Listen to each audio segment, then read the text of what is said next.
Hey everyone, welcome back to another Fun Fact Friday live here at University Animal Clinic. So I thought today we'd talk a little bit about how important it is to bring your pet in. The sooner the better. We talk a lot here about treatable diseases and things that if we catch soon or as fast as possible, we can make a big difference in. And it really just takes bringing your pet in.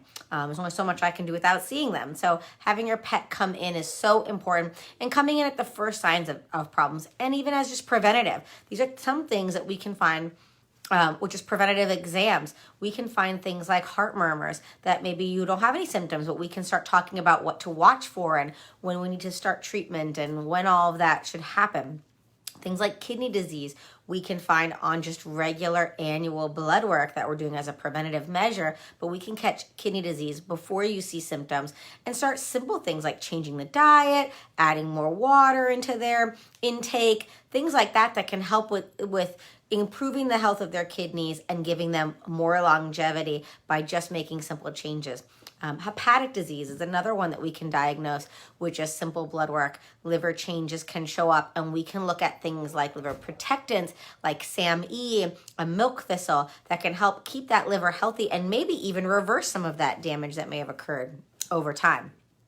Also, things like diabetes. If we catch diabetes soon, as soon as we see symptoms, it can be very, very treatable, versus if we wait till it gets to the point where our pets are sick, where they have ketones in their urine and they're in ketosis, that's a lot more difficult of a treatment. And some of them still do amazing, but it's a little bit harder and it takes a little bit more work and effort on both your and our parts. So the sooner we can catch that, the better.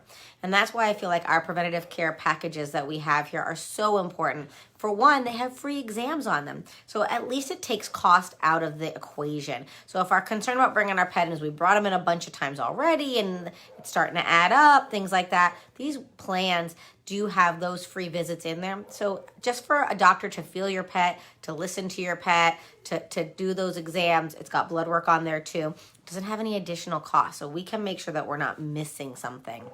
So that's really important. There's some things on exam we can find, like masses. If there's a splenic mass or an abdominal mass that you may not see from the outside, but we feel on exam. Also, dietary recommendations. This is a huge discussion that we have in just these preventative care exams. Things like better diets for weight loss or for your pet's joints. If your pet is starting to have evidence of arthritis, there's some great joint foods that have glucosamine and chondroitin right in the diet that we can talk about. Also, if you've not seen this yet on the FDA, there's been a lot of research and conversations around grain-free.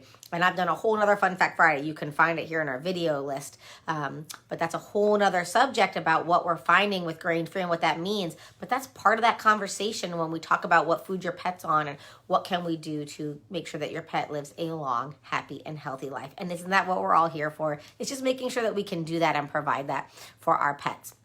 So I hope this helps you guys to think. If you're thinking about, do I need to go in?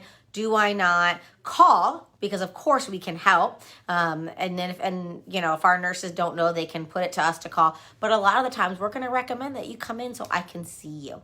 And definitely just for that every year, look at, and especially if our pets are over 10, sometimes that's every 6 months, having them examined and making sure that we are not missing anything. So I hope this gives you food for thought. If you have ideas for the next Fun Fact Friday, please leave them in the comments below. I always want to talk about what you want to hear about. And we will see you guys next Friday.